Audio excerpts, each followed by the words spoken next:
इस वीडियो में हम संदिग्ध डिप्थीरिया यानी गलघोटू मामले का पता लगाने के बाद समुदाय में सार्वजनिक स्वास्थ्य प्रतिक्रिया या पब्लिक हेल्थ रिस्पांस के बारे में जानेंगे। डिप्थीरिया के मामले में हल्का या मध्यम बुखार, गले में खराश, गर्दन के आसपास सूजन, निगलने और सांस लेने में कठिनाई जैसे लक्षण होते हैं। 6, 10 और 14 सप्ताह की उम्र में पेंटावेलेंट, 16 से 23 महीने पर और 5 से 6 साल की उम्र में डीपीटी और 10 और 16 साल की उम्र में टीडी वैक्सीन की खुराकें डिप्थीरिया से बचाती हैं। एक कुशल पब्लिक हेल्थ रिस्पांस की पूरी प्रक्रिया को 4 परस्पर जुड़े चरणों में विभाजित किया गया है।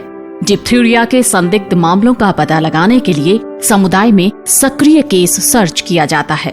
संदिग्ध मामलों में थ्रोट स्वाब लिया जाना चाहिए और उपचार शुरू किया जाना चाहिए। संदिग्ध या पुष्ट मामलों के संपर्क में आने वाले लोगों की कॉन्टेक्ट ट्रेसिंग की जानी चाहिए। इन सभी कॉन्टेक्ट्स के लिए एंटीबायोटिक्स प्रोफाइलैक्सिस अगला कदम है। और फिर सभी अप्रतिरक्षित और कम प्रतिरक्षित बच्चों एवं व्यक्तियों का टीकाकरण आयु उपयुक्त डिप्थीरिया युक्त वैक्सीन जैसे पेंटावेलेंट, डीपीटी और टीडी से करना चाहिए।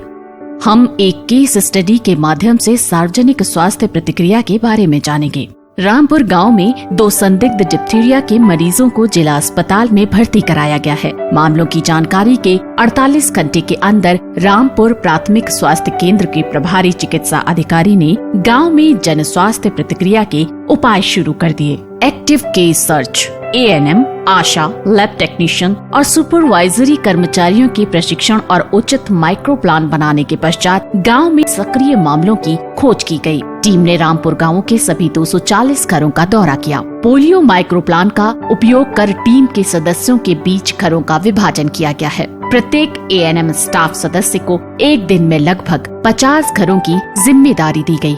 टीम ने सभी घरों का दौरा किया और दौरा किए गए घरों को मकान नंबर और तारीख के साथ चिन्हित किया। लैब टेक्नीशियंस के साथ सैंपल कलेक्शन और शिपमेंट के लिए प्रबंध जैसे throat swab, tongue depressor, Amies transport media, sample shipment carrier, ice pack की पहले से ही व्यवस्था की गई थी। एक्टिव केस सर्च दल को VPDSCS फॉर्म, संदिग्ध डिप्थीरिया मामले की परिभाषा, करीबी संपर्कों की पहचान और पता लगाने और अप्रतिरक्षित और कम प्रतिरक्षित बच्चों या लोगों की पहचान हेतु प्रशिक्षित किया गया था। एक्टिव सर्च के दौरान टीमों को सभी आयु समूहों में मामलों की तलाश करने के लिए प्रशिक्षित किया गया था। आइए VPDACS फॉर्म के बारे में जानें। यह फॉर्म समुदाय की जनसंख्या संबंधी प्रोफाइल, डिप्थीरिया के संदिग्ध मामलों के बारे में विवरण, 15 से कम आयु वर्ग में pentavalent, DPT, TD vaccine coverage का मूल्यांकन और कॉन्टेक्ट्स के बारे में विवरण इकट्ठा करता है। एक्टिव केस सर्च के दौरान 4 संदिग्ध मामले जिनमें लेरेंजाइटिस या फेरेंजाइटिस या नेजोफेरेंजाइटिस या टॉन्सिलाइटिस और टॉन्सिल फेरिंक्स या नाक के सूडो मेम्ब्रेन के मामले पाए गए। प्रत्येक संदिग्ध मामले में 2 थ्रोट स्वाब एकत्र किए गए और जिला टीकाकरण अधिकारी के कार्यालय में भेजा गया। कॉन्टेक्ट ट्रेसिंग, डिप्थीरिया के संदिग्ध मामले में केयरटेकर, रिश्तेदार, यौन संपर्क, साथी छात्र और दोस्तों को क्लोज कांटेक्ट माना जाता है। संदिग्ध मामले में मौखिक या श्वसन स्राव के संपर्क में आने वाले या घावों के संपर्क में आने वाले चिकित्सा कर्मचारियों की भी निगरानी की जानी चाहिए। कॉन्टेक्ट्स का प्रबंधन, संदिग्ध केस के कॉन्टेक्ट में आए सभी लोगों की 10 दिन तक डिप्थीरिया के लक्षणों हेतु निगरानी फ्रंट लाइन हेल्थ वर्कर्स के द्वारा करनी चाहिए ताकि इनका ससमय इलाज शुरू किया जा सके। एक्टिव केस सर्च के दौरान टीम द्वारा 15 करीबी कॉन्टेक्ट्स की पहचान की गई। इन कॉन्टेक्ट्स को रोग निरोधी एंटीबायोटिक्स दिए गए। एरिथ्रोमाइसिन 40 मिलीग्राम प्रति किलोग्राम वजन से 4 विभाजित खुराकों में 7 दिनों के लिए या एजिथ्रोमाइसिन 10 से 12 मिलीग्राम प्रति किलोग्राम वजन से प्रतिदिन 1 खुराक 5 दिनों के लिए। नए लक्षणों का पता लगाने के लिए निगरानी कर्मचारियों ने दैनिक टेलीफोन संचार के जरिए कॉन्टेक्ट्स की निगरानी की।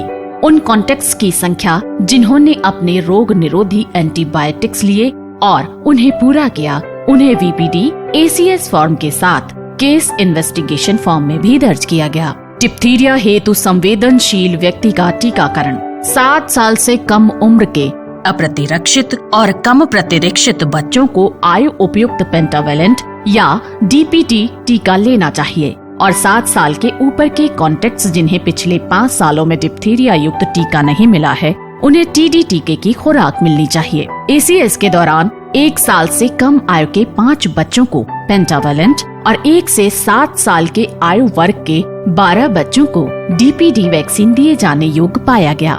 गांव में एक टीकाकरण सत्र की योजना बनाई गई और सभी पात्र बच्चों और वयस्कों को आयु उपयुक्त टीका लगाया गया। 7 साल से ऊपर के 20 कॉन्टेक्ट्स को पिछले 5 सालों में कोई डिप्थीरिया युक्त टीका नहीं मिला पाया गया। उन्हें सत्र स्थल पर TD टीका दिया गया।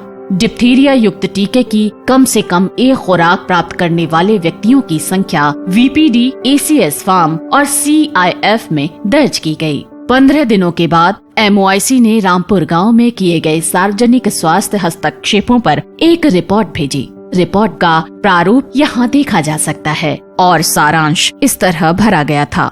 240 घरों का दौरा किया गया। 4 संदिग्ध डिप्थीरिया के मामले मिले। 15 संपर्कों की पहचान की गई और सभी 15 को रोग निरोधी एंटीबायोटिक्स प्राप्त हुए। 5 बच्चों को पेंटावेलेंट टीका मिला, 12 ने DPT टीका प्राप्त किया और 20 व्यक्तियों को TD टीका प्राप्त हुआ। रेस्पिरेटरी डिप्थीरिया से मामले की मृत्यु दर 2 से 20% हो सकती है। डिप्थीरिया के संदिग्ध मामलों का पता लगाने के बाद समय पर सार्वजनिक स्वास्थ्य प्रतिक्रिया से समुदाय में रोग दर और मृत्यु दर को रोका जा सकता है।